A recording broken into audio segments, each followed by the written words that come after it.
श्री शिवाय नमस्तुभयम।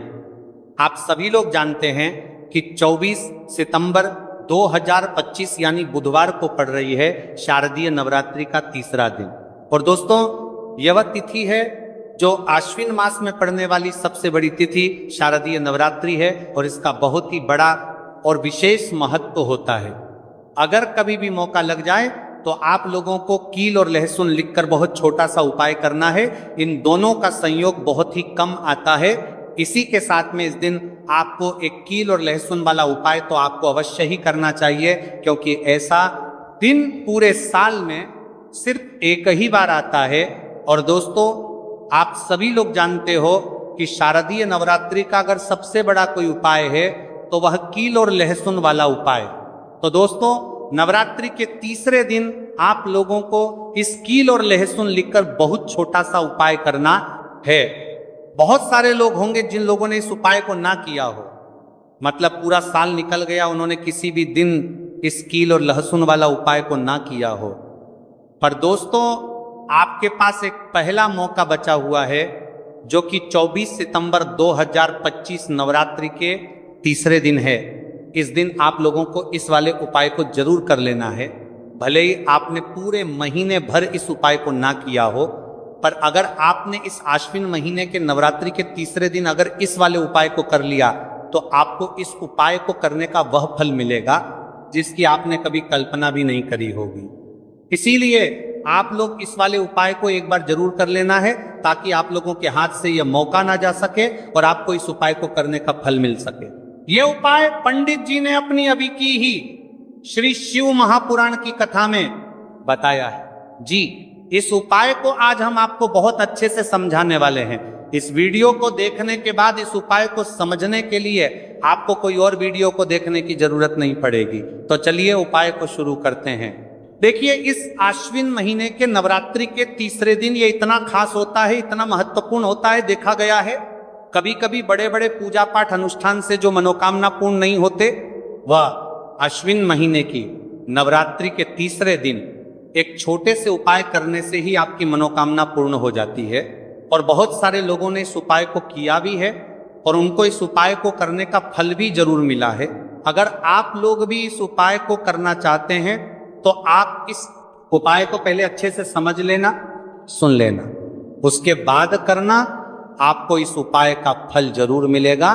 और इस उपाय को कर लेने से आपके घर में चाहे किसी भी प्रकार की दुख और समस्या क्यों ना चल रही हो, आपको उसका कारण भी नहीं पता है कि भाई ये समस्या किस कारण से चल रही है। उसका कुछ भी कारण हो सकता है, जैसे पितृदोष हो सकता है या किसी भी तरह का मंगल दोष भी हो सकता है। तो इस दिन आप लोगों को ये वाला उपाय कर लेना है। ये एक ऐसा उपाय है जिस उपाय को अगर किसी विशेष दिन पर किया जाए तो भाई उस विशेष दिन का जो है वह तो हमें मिलता ही मिलता है। पर हमने उस दिन पर इस उपाय को किया है तो हमें उससे भी बड़ा फल मिलता है, और फल बहुत जल्दी मिलता है, क्योंकि आप इस उपाय को बहुत ही बड़े और विशेष दिन पर कर रहे हो। तो चलिए अब उपाय के बारे में बात करते हैं। लेकिन उससे पहले आप लोगों को यह जानना आवश्यक है कि आखिर ये उपाय किस समय करना है, किसको करना है और कैसे करना है। तो चलिए हम आगे आपको वीडियो में एक एक करके बता देते हैं। लेकिन उससे पहले अगर आप लोग हमारे चैनल पर पहली बार आए हैं या फिर मेरी आवाज़ आज पहली बार सुन रहे हैं, तो हमारे चैनल को सब्सक्राइब जरूर कर लेना और इस वीडियो को लाइक करके कमेंट बॉक्स में श्री शिवाय नमस्तुभयम ओम नमः शिवाय जरूर टाइप कर देना।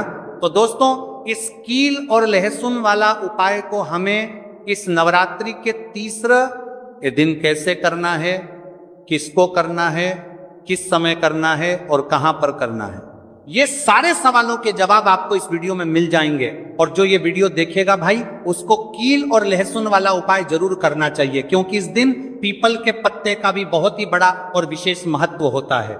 आ जाए कील और लहसुन वाला उपाय की, तो ये सोने पर सुहागा वाली बात हो जाती है और ये एक बहुत ही बड़ा उपाय हो जाता है इस बुधवार का।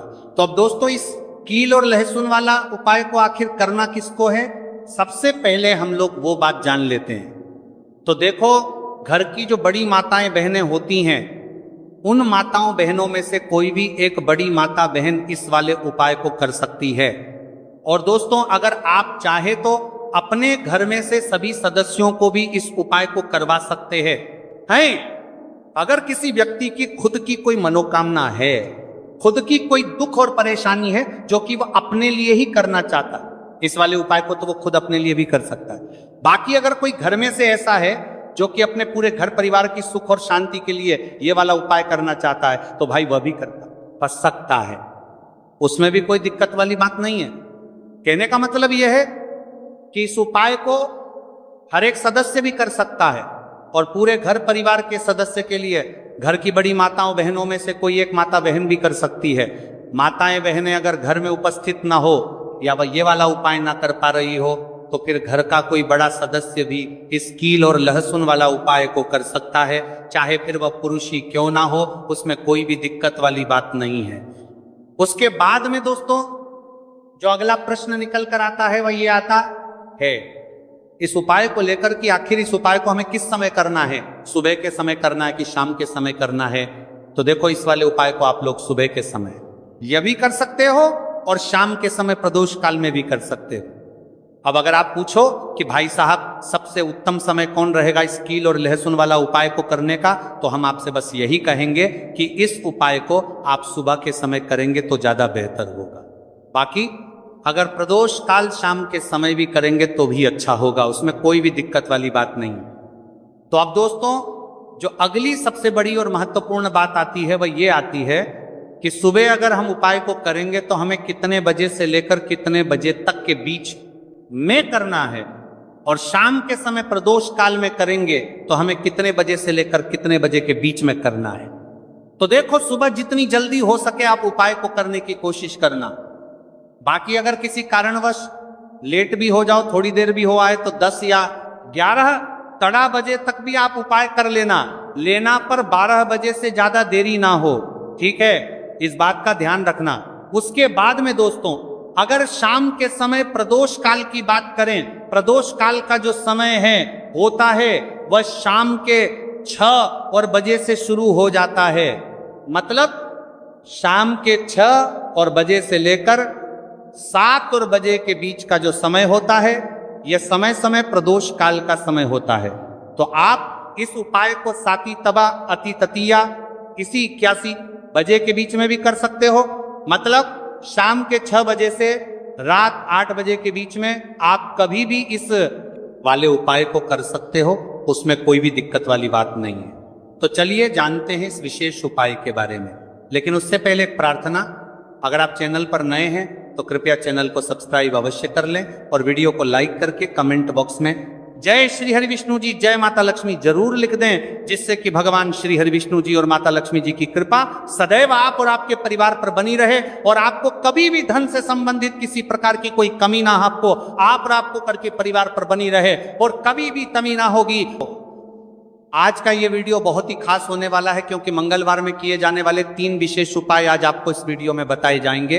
ये उपाय आप अपनी समस्या के अनुसार कर सकते हैं। इन उपायों में आपको धन प्राप्ति के उपाय बताए जाएंगे, आपकी मनोकामना पूर्ति के उपाय बताए जाएंगे। जीवन में किसी भी प्रकार के संकट चल रहे हैं, समस्याएं चल रही हैं, तो उनको दूर करने के उपाय बताए जाएंगे। चलिए जानते हैं पूज्य गुरु जी द्वारा बताए गए सबसे पहले और सबसे खास उपाय के बारे में। तो आज की वीडियो में ऐसा उपाय आपके लिए लेकर आए हैं जिससे आपके लाख या करोड़ों शत्रु भी परास्त हो जाएंगे और कभी भी लौटकर आपके जीवन में शत्रु नहीं आएंगे। अगर आप लहसुन में एक कील गाड़कर इसे फेंक देते हैं तो कील और लहसुन से अब आपके शत्रुओं की छुट्टी हो जाएगी और शत्रु जो है वो हाथ जोड़कर माफी मांगेंगे। मतलब सोचेंगे कि उन्होंने आपसे शत्रुता करने के बारे में क्यों सोचा और उन्होंने आपसे शत्रुता क्यों की। अब देखिए, अगर गुप्त शत्रु भी हैं, क्योंकि देखिए गुप्त शत्रु जिन लोगों के होते हैं वह भी व्यक्ति को बहुत परेशान करते हैं, तब भी आप देखेंगे कि आपके जो गुप्त शत्रु हैं वह भी परास्त हो जाएंगे और सामने से जो आप परिवार कर रहे हैं उनकी भी आपके जीवन से छुट्टी हो जाएगी। कभी आपसे शत्रुता नहीं करेंगे, या मान लीजिए आपको पता ही नहीं है कि आपके शत्रु कितने हैं या कौन आपका शत्रु है, क्योंकि कभी कभी शत्रु जो है वो मित्र के रूप में भी आ जाता है। मतलब हमारा मित्र बनकर हमारे जीवन में आता है, जिन्हें पहचानना बहुत मुश्किल है। मान लीजिए आपको आपके शत्रु का नाम नहीं पता, यह भी नहीं पता कि शत्रु कितने हैं, यह भी नहीं पता कि शत्रु ताकतवर है और किस तरह से आपको कितना नुकसान कर रहा है, तब भी आप इस उपाय को करिए। क्योंकि अगर पावरफुल भी शत्रु है, बहुत ताकतवर है ना, या बहुत कुछ आपके ऊपर करा रखा है या कराने के बारे में सोच रहा है, समझ लीजिए कि उसका सभी कुछ किया कराया इस उपाय को करने से तुरंत दूर होगा। तो शत्रु ने चाहे बंधनवार आपकी बुद्धि का करवा दिया हो, आपकी दुकान का करा दिया हो, आपके बिजनेस का करा दिया हो, वो भी खुल जाएगा। और आप विश्वास मानिए कि आपके जीवन में जो दुख और कष्ट आ रहे हैं ना, उनसे आपको हमेशा के लिए छुट्टी मिल जाएगी। मतलब कभी भी आपके घर में फिर दुर्घटनाएं नहीं होंगी, कर्जे जैसी समस्याएं नहीं बढ़ेंगी और लड़ाई झगड़ा भी बिल्कुल आपके घर से, आपके जीवन से दूर हो जाएगा। देखिए होता क्या है, कभी कभी शत्रु इस तरह का किया कराया करवाते हैं कि घर के जो सदस्य हैं वह आपस में ही लड़ना शुरू कर देते हैं। क्योंकि जब घर में जो सदस्य हैं वह आपस में लड़ाई झगड़ा करते हैं, घर में क्लेश होता है, तो ऐसे घर में धन से जुड़ी समस्याएं भी आती हैं। उस घर में लक्ष्मी नहीं रुकती। जिस घर में लोग लड़ाई झगड़ा करते हैं आपस में, इसीलिए शत्रु ज्यादातर लड़ाई झगड़ा करवा देते हैं। दूसरी चीज कि जो व्यापारी होते हैं, जिनका अपना बिजनेस है, दुकान है, शॉप है ना, और सामने दूसरे व्यक्ति की शॉप है, दूसरे व्यक्ति का व्यापार है। अब मान लीजिए आपका व्यापार तो बहुत अच्छे से चल रहा है और उस व्यक्ति का नहीं चल रहा, वो ये देखकर ही जलने लगते हैं, देखकर रशा करने लगते हैं कि इनका काम, इनका व्यापार बहुत अच्छा चल रहा है और मैं यहाँ कुछ नहीं कर पा रहा हूं। तो वह देखिए जब कुछ नहीं कर पाते हैं तो शत्रुता निकालने लगते हैं, शत्रुता निभाने लगते हैं, और ईर्ष्या की भावना मन में इस तरह से उनके उत्पन्न होती है कि कभी कभी इसका रूप जो है वो बड़ा हो जाता है। मतलब व्यक्ति हर वो बुरा काम करता है जिससे कि सामने वाला व्यक्ति जो है वो पूरी तरह बर्बाद हो जाए। तो ऐसे शत्रुओं से आपको हमेशा बचकर रहने की जरूरत है और इस छोटे से उपाय को करने की आवश्यकता है। उपाय करिए तो, और देखिए कि आपके शत्रु कैसे परास्त होते हैं और कैसे आपके जीवन से निकलते हैं। तो चलिए जल्दी से बात कर लेते हैं उपाय की। किस तरह से लहसुन में आपको कील गाड़नी है और इस लहसुन को कहाँ फेंकना है और इस उपाय को किस दिन करना है, किस समय करना है। सबसे पहली बात कि इस उपाय को स्त्री हो या पुरुष कोई भी कर सकता है। दूसरी चीज, इस उपाय को आप किसी भी दिन कर सकते हैं। देखिए उपाय की बात करें उससे पहले आप सभी से रिक्वेस्ट करते हैं कि वीडियो को लाइक करके चैनल को जरूर सब्सक्राइब कर लें, साथ ही साथ जयकारा लगा दें। पूरी सच्ची श्रद्धा से कमेंट सेक्शन में जय श्री राम लिख दें, क्योंकि संकट मोचन हनुमान जी बालाजी महाराज का आशीर्वाद ही है कि यह उपाय आप तक पहुंचते हैं, आपकी समस्या का हल आप तक पहुंचता है। इसलिए वीडियो को लाइक, चैनल को सब्सक्राइब कर लें और जयकारा लगा दें। तो देखिए सबसे पहले आपको क्या करना है, एक साबुत लहसुन लेनी है, लहसुन साबुत लेनी है। कटी हुई लहसुन यहां पर आपको नहीं लेनी है, बिल्कुल साबुत लहसुन। इसी के साथ आपको क्या करना है, एक लोहे की कील भी लेनी है। अच्छा कील जो आप यहां पर लेंगे वह नई कील आपको बिल्कुल नहीं लेनी है। पुरानी कील लेनी है तो नई कील ना लें, आपके घर में ही आप ढूंढे कोई पुरानी कील पड़ी हो वो आप ले लें, ठीक है ना। इसी के साथ आपको क्या करना है, काले रंग का मार्कर पेन लेना है, ठीक है ना। मार्कर इसीलिए क्योंकि वो अच्छे से चल जाता है। यहां पर आप स्याही भी ले सकते हैं, स्याही से भी आप लिख सकते हैं। अब देखिए आपको करना क्या है, इन तीनों चीजों को लेकर आपको दक्षिण दिशा में फेस करके बैठ जाना है, अपने घर की दक्षिण दिशा में। तो देखिए जमीन पर बैठकर आपको इस उपाय को करना है। सबसे पहले लहसुन आपने ले ली, अब आपको वो लहसुन उठानी है, अपने किसी के लिए बार बार में लगाता रहा, और जो काले रंग का पेन या मार्कर आपने लिया है उस लहसुन के ऊपर आपको उस पेन से, उस कलम से शत्रु लिखना है। शत्रु क्यों लिखना है, क्योंकि देखिए शत्रु एक भी हो सकता है, दो भी हो सकते हैं, तीन भी हो सकते हैं और ज्यादा भी हो सकते हैं, या गुप्त शत्रु भी हो सकते हैं जिनके बारे में आपको पता ही नहीं है। अब आप मान लीजिए नाम अगर उस पर लिखते हैं, इससे आपका एक ही शत्रु दूर होगा, एक ही शत्रु परास्त होगा। लेकिन अगर आप लहसुन के ऊपर शत्रु लिख देंगे ना, तो आपके जितने भी शत्रु हैं सभी परास्त हो जाएंगे और जीवन से वह शत्रु भी दूर हो जाएंगे जो गुप्त तरीके से आपसे शत्रुता निभा रहे हैं या आपकी पीठ पीछे बहुत कुछ बुरा कर रहे हैं या करवा रहे हैं, कुछ है ना, बहुत सारी क्रियाएं करवा देते हैं। तो इसीलिए लहसुन के ऊपर आपको क्या लिखना है, केवल शत्रु लिखना है। किससे लिखना है? जो काले रंग का पेन या मार्कर आपने लिया, जहां जहां आपने शत्रु लिखा है बिल्कुल उसके नीचे आपको लहसुन पर जहां आपने नाम लिखा है बिल्कुल उसके नीचे आपको एक क्रॉस का कट्टस का निशान लगाना है, ठीक है ना, क्रॉस का कट्टस का। तो देखिए सबसे पहले आपने लहसुन पर नाम लिख लिया, उसके बाद आपने क्रॉस का निशान लगा दिया, जैसे कि हम एक्स बनाते हैं, है ना, ABCD में जो एक्स बनाते हैं उस तरह से आपको एक्स का निशान लगा देना है। अब उस एक्स के नीचे भी आपको एक शब्द लिखना है। क्या लिखना है? त्रिम, ठीक है ना। क्या लिखना है? त्रिम। देखिए ये जो त्रिम आपने लिखना है ये सिर्फ एक बार लिखना है। एक्स के नीचे सिर्फ एक बार इतना करने के बाद आपको एक मंत्र बोलना है। तो मंत्र आप ध्यान से सुन लें, ठीक है ना। मंत्र स्क्रीन पर भी आपको मिल जाएगा, यहां से आप नोट कर लें। ओम क्रीम क्रीम शत्रुनाशिनी क्रीम क्रीम फट स्वाहा। तो मंत्र देखिए आपको फिर से बता रहे हैं, ओम क्रीम क्रीम शत्रुनाशिनी क्रीम क्रीम फट स्वाहा। इतना आपको 11 बार बोलना है। मतलब ये जो मंत्र है ये मंत्र आपको 11 बार बोलना है। और मंत्र जब आप बोलेंगे उसी समय आपको उस कील को जहां पर आपने अपने शत्रु का नाम लिखा है या शत्रु लिखा है, वैसे तो शत्रु ही लिखिए, नाम मत लिखिए, उसी शत्रु शब्द के ऊपर आपको उस कील को गाड़ देना है। कब गाड़ेंगे? कील को जब मंत्र बोलेंगे तो बस कील गाड़ने के बाद आपको क्या करना है, उस लहसुन को उठाना है। आप चाहे तो किसी कपड़े में रख लें, है ना, क्योंकि इस उपाय को आपको छुपाकर करना है, किसी को बताकर नहीं करना है, क्योंकि उपाय जल्दी काम करता है। फिर आप किसी भी सुनसान स्थान पर जाएं, वहां छोटा सा गड्ढा कर लें और उस लहसुन को उसी मिट्टी में दबा दें, कील सहित दबा दें। ऐसे नहीं कि कील निकालनी है या कुछ करना है, नहीं, लहसुन और कील सभी को उसके अंदर आपको दबा देना है। मिट्टी के अंदर गड्ढे को अच्छे से ढक देना है, अपने घर पर चले आना है। और इस उपाय को आप कोशिश करें कि सूरज ढलने के बाद करें, ठीक है ना। जैसे ही सूरज ढल जाता है, हल्का सा अंधेरा होता है, उस समय कर लें तो ज्यादा उत्तम है। दूसरी चीज, स्त्री हो या पुरुष कोई भी इस उपाय को कर सकते हैं, किसी भी दिन कर सकते हैं।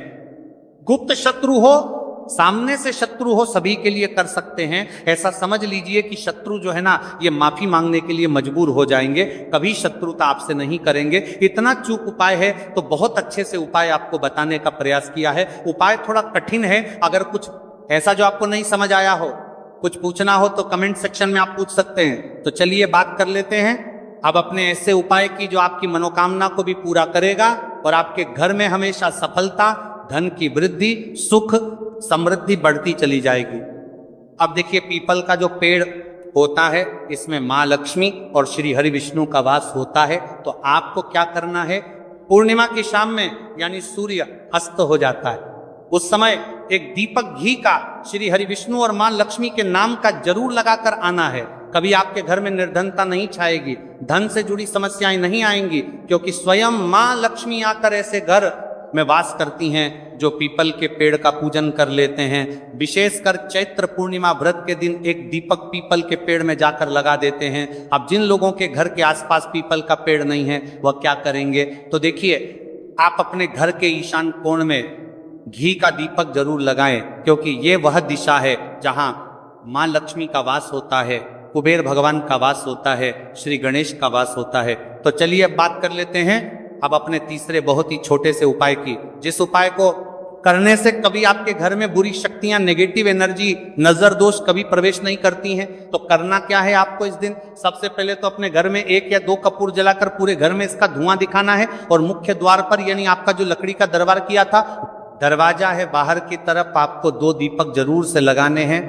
देसी घी के माँ लक्ष्मी और श्री हरि विष्णु के लिए बहुत ही छोटा सा उपाय है लेकिन बहुत लाभकारी है। तो इस उपाय को करिए, आपको लाभ होगा और जितनी भी समस्याएं, दुख, कष्ट आपके जीवन में हैं बहुत जल्दी आपके जीवन से दूर हो जाएंगे। अगर ये उपाय आप सही तरीके से कर लेते हैं, पूर्ण सच्ची श्रद्धा के साथ पूर्ण निष्ठा के साथ कर लेते हैं, श्री हरि विष्णु और मां लक्ष्मी पर विश्वास करके कर लेते हैं, कोई भी उपाय जब आप करें तो हमेशा यह सोचकर करें कि मेरा यह उपाय जरूर सफल होगा और मुझे भगवान की कृपा जरूर मिलेगी। आप देखेंगे कि इस तरह से जब आप उपाय करेंगे आपको उसका फल जरूर मिलेगा, आपका उपाय जरूर सफल होगा और जीवन में आप हमेशा आगे बढ़ेंगे। तो 2 उपाय की बात कर ली, अब जल्दी से बात कर लेते हैं। तो ये थे पूज्य गुरु जी द्वारा बताए गए कुछ बहुत ही खास उपाय। अगर आपको जानकारी अच्छी लगी हो तो वीडियो को लाइक करिएगा। मिलते हैं फिर एक नए वीडियो के साथ। हमारे यहाँ नवरात्रे में जवारे बोए जाते हैं। आप लोगों को इधर बोते हैं कि नहीं बोते हैं मालूम नहीं, हमको बोते हैं। इधर मट्टी के पात्र में जवारे बोए जाते हैं, कुंडी में जवारे बोए जाते हैं, मट्टी में गेहूं डालकर जवारा बोया जाता है। उस जवारे की मूलता क्या कहती है, उस जवारे की महत्वता क्या कहती है, क्यों बोए जाते हैं जवारे, उस जवारे की महत्वता क्या है, नवरात्रे में 9 दिन जवारे क्यों बोते हैं, उसको बोने का कारण क्या है। केवल कोई कहे कि हम ठाकुर जी को भजते हैं, भगवान कृष्ण को भजते हैं, कोई कहे हम तिरुपति बालाजी को नारायण को भजते हैं, कोई कहता है कि हम हरि विट्ठल को पांडुरंगा को भजते हैं, हमारे यहाँ हाँ हम इनको भजते हैं तो जवारे नहीं बोते। ना ना, पुष्टि मार्गी है, ठाकुर जी की सेवा करने वाला है, उसके यहाँ भी ये 9 दिन जवारे बोए जाते हैं। रामानुज संप्रदाय से जुड़ा हुआ है, नारायण की पूजन कर रहा है, उसके घर में भी जवारे बोए जाते हैं। पांडुरंगा हरि विट्ठल की उपासना कर रहा है, उसके घर में भी जवारे बोए जाते हैं। जवारे का महत्व हमारे यहाँ शास्त्र कहता है। क्या महत्व है उसका, क्या फल है उसका। महाराज,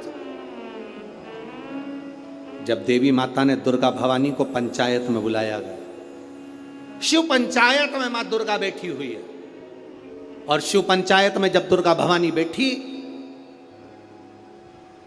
उपद्रवियों ने उपद्रव मचाया, अहंकारियों ने अहंकार मचाया, असुरों ने राक्षसों ने हाहाकार मचाना प्रारंभ करा। तब उस समय पर देवाधिदेव महादेव माता पार्वती को देखकर, दुर्गा भवानी को देखकर मुस्कुरा रहे थे। केवल शिव मुस्कुरा रहे हैं, पार्वती को देखकर, दुर्गा भवानी को देखकर, मां जगत जननी को देखकर केवल मुस्कुरा रहे हैं। तब देवता सूर्य नारायण ने भगवान शिव जी को देखकर हाथ जोड़कर प्रार्थना करी।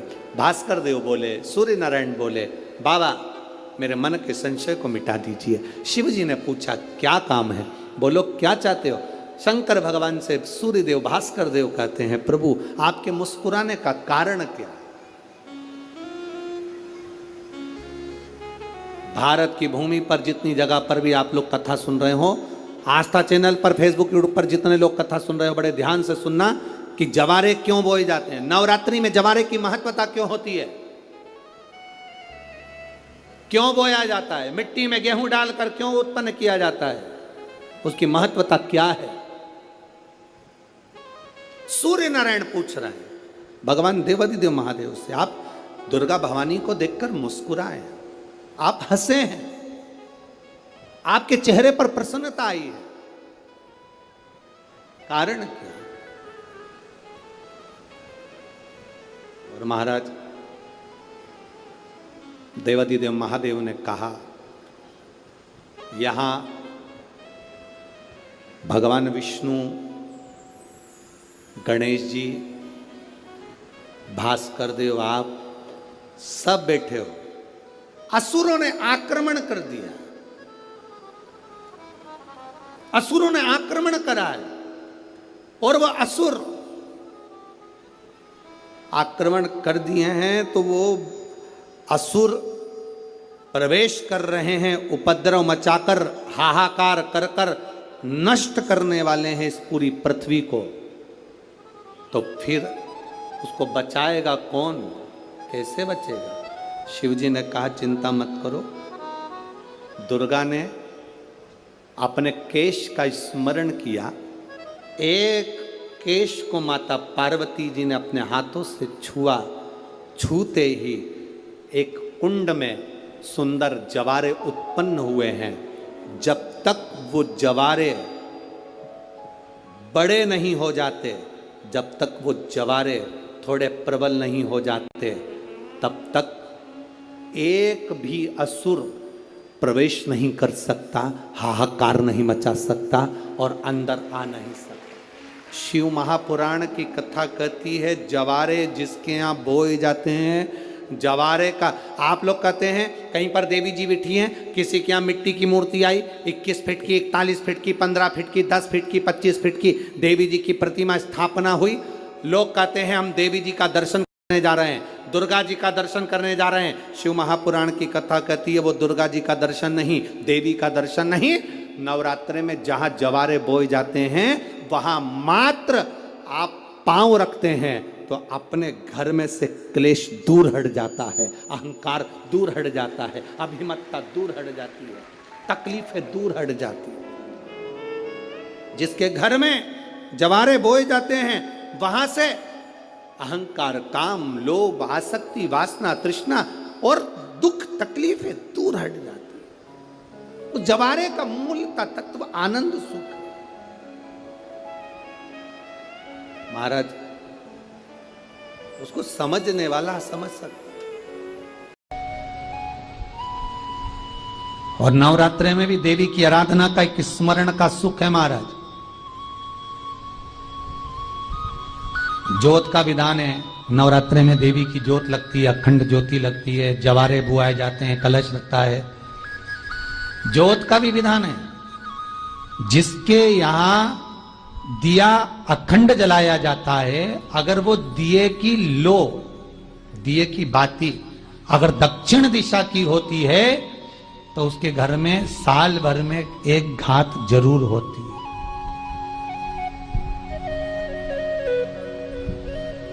जो दिया अखंड जलता है उसकी बाती का मुख दक्षिण का नहीं होना चाहिए। अगर आपने देवी भागवत का स्मरण कराओ, देवी भागवत को अगर सुना हो तो देवी भागवत में स्पष्ट किया गया कि पूर्व की ओर मुख करा हुआ दिया, अर्थात पूर्व की ओर ज्योत जो जलाई जाती है वो संपदा की वृद्धि करती है। पश्चिम की ओर मुख कर कर जो ज्योत लगाई जाती है महाराज वो वैभव को देती है। और उत्तर की ओर जो मुख कर कर ज्योत जलाई जाती है, उत्तर की ओर जो ज्योत का मुख रहता है वो आयु की वृद्धि करती है, घर में अकाल मौत को रोकती है।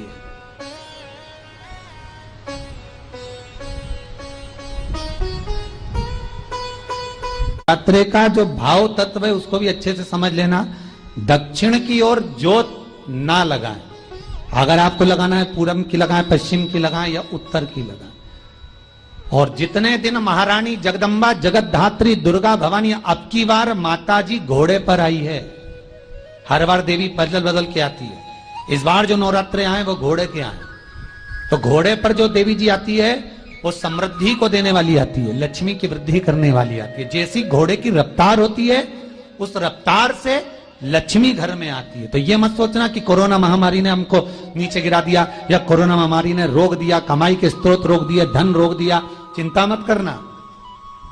मेरी मां जगत जननी दुर्गा भवानी अब की बार घोड़े पर आई है। साल भर में इतना धन दे देगी कि आपने पीछे के 4 साल में नहीं कमाया होगा, इतनी मेरी मां भंडार भर देगी। ये घोड़े पर आई है, कोई साधारण नहीं हो सकता। देवी भागवत में स्पष्ट किया गया, जब जगदम्बा मगर पर आती है उसका भाव अलग है, और जगदम्बा जब हाथी पर आती है उसका भाव अलग है, और जगदम्बा जब घोड़े पर आती है तो जगत को समृद्धिवान बना देती है, वैभव में कमी नहीं आती। अभी भले दुनिया के लोग अभी रोते हैं कि पैसा नहीं आ रहा, कोरोना महामारी ने सब तोड़ दिया, रोक दिया, पर चिंता ना करना। मेरी मां अगर घोड़े पर आई है तो उसका सुख आपको जरूर मिलेगा। एक जरा सी मिट्टी की दुकान भी अगर आप खोल कर बैठेंगे तो चांदी और सोना के बराबर कमाएंगे, इतना धन देगी वो मारा। साधारण नहीं है मेरी माता। तात्विक सुख का आनंद देने वाली, लाभ तत्व प्रदान करने वाली। और नवरात्रि में भी अगर आपकी कोई कामना है, आपकी अगर इच्छा है, आपका मन है तो जगत जननी की आराधना करो। पति और पत्नी में अगर क्लेश है तो जगदम्बा के मंदिर में मक्खन चढ़ाओ, प्रेम बढ़ जाएगा। आपको लगता है कि पति कोई अन्य स्त्री से लगा हुआ है या परिवार टूट रहा है, तलाक तक पहुंच गया है, तो माता के मंदिर में आप ध्वजा लगवाइए, उस ध्वजा पर मक्खन लगाकर लगवाइए, आपको लाभ मिलेगा। महाराज, यदि आपको लगता है कि बच्चे बहुत ज्यादा अपशब्द बोल रहे हैं, मुंह चला रहे हैं और प्रेम नहीं रख रहे, तो माता के मंदिर में लाल पुष्प, लाल चंदन और लाल चूड़ी मां को समर्पित करिए, प्रेम बढ़ेगा। बच्चा कभी आप जी से कम नहीं बोलेगा, प्रेम की भाषा निकलेगी मुंह से। मां जगतजननी की आराधना, जगदम्बा की उपासना। नवरात्रे में 9 दिन में से कोई एक दिन ऐसा ले लो जिस दिन कन्याओं का भोजन कराओ, साथ में उनको लाल चुनरी ओढ़ाओ या कोई लाल वस्त्र, लाल पूजन की सामग्री उनको दो, सुख मिलेगा, आनंद आएगा। महाराज, नवरात्रि का मतलब क्या होता है?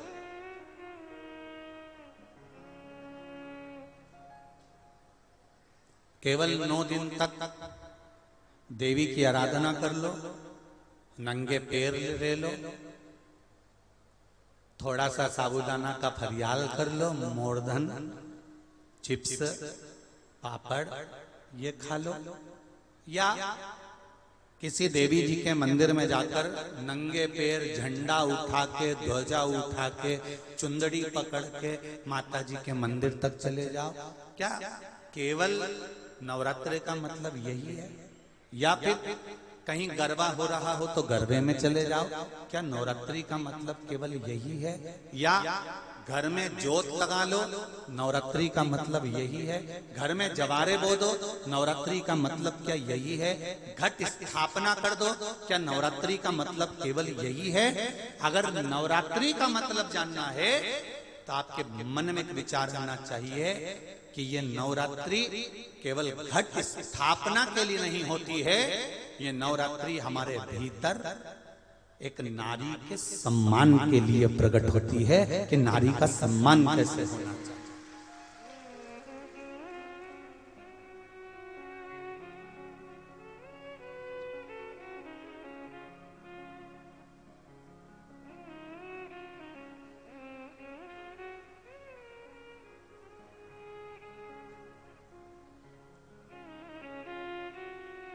एक नारी का आदर क्या होता है? एक नारी का सम्मान क्या होता है? एक नारी के विचार, उसकी सोच, उसकी दृष्टि क्या होती है?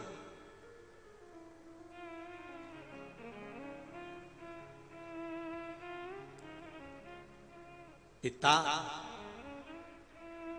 और माता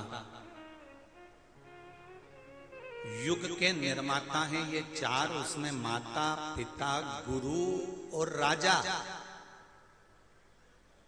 जो क्षेत्र का राजा होता है, नगर का राजा होता है, वो भी युग का निर्माता होता है कि वो अपने राज्य को धारण कर कर किस तरह से व्यवहार कर रहा है। माता अपने बच्चे को क्या सिखा रही है?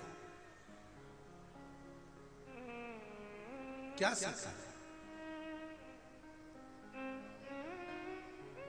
आप में से कितनी माताएं जिनके बच्चे रोज प्रणाम करते हैं, चरण छूते हैं? जरा हाथ उठाओ तो। देखा देखी में मत उठा देना जी हो, क्योंकि देखा देखी में तो काम बिगड़ जाता है। रख लो रख लो, देखा देखी में काम बिगड़ जाता है। कक्षा 8वीं का पेपर था, बच्चे एक के पीछे एक बैठे थे, लिखने के लिए प्रश्न आ गया कि दिल्ली की सबसे बड़ी मीनार का नाम लिखो। आगे वाले ने लिख दिया दिल्ली में कुतुब मीनार है। उसके पीछे जो बैठा था उसने आगे वाले की कॉपी में से नकल कर कर लिख दिया दिल्ली में कुतिया बीमार है। या चैत्र नवरात्रे में, शरदीय नवरात्रे में, आषाढ़ी नवरात्रे में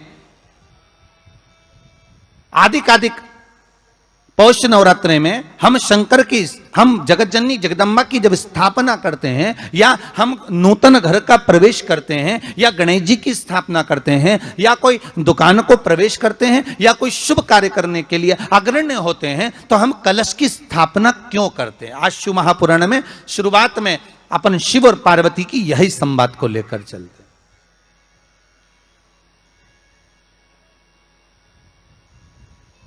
आखिर कलश में ऐसा क्या है? कलश के अंदर आखिर ऐसा क्या विराजमान है कि 33 कौटि देवता उस कलश के अंदर आकर बैठ जाते हैं महाराज?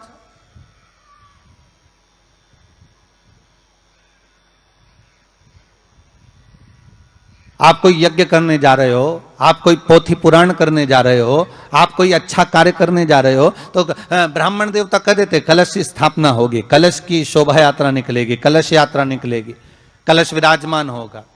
और आज हर की पौड़ी पर, प्रयागराज में या उज्जैनी में, नासिक में जो बड़े बड़े कुंभ के मेले होते, कुंभ का मतलब भी तो कलश से होता है। उसकी महत्वता क्यों है? उस कुंभ की, उस घड़े की महत्वता कहां से प्रकट हो गई? शिव महापुराण की कथा कहती है महाराज, भगवान औघड़दानी शंकर स्वयं आद्य शक्ति जगदम्बा से कहते हैं कि जगदम्बा तू क्या चाहती है बोल। तो जगत जननी जगदम्बा कहती है कि जहां मैं हूं वहां शंकर है। ये आपने कह दिया, पर जहां शंकर है वहां पार्वती का होना जरूरी है। उसके लिए सिद्ध करने के लिए एक स्थान ऐसा बनाया जाए जहां पर शंकर विराजमान है और शंकर के साथ पार्वती विराजमान है। तो शिव जी ने कहा, पार्वती उसके लिए मैं तुझे एक सुंदर कलश का निर्माण कर देता हूं। दुनिया का रचनाकार, दुनिया की रचना करने वाले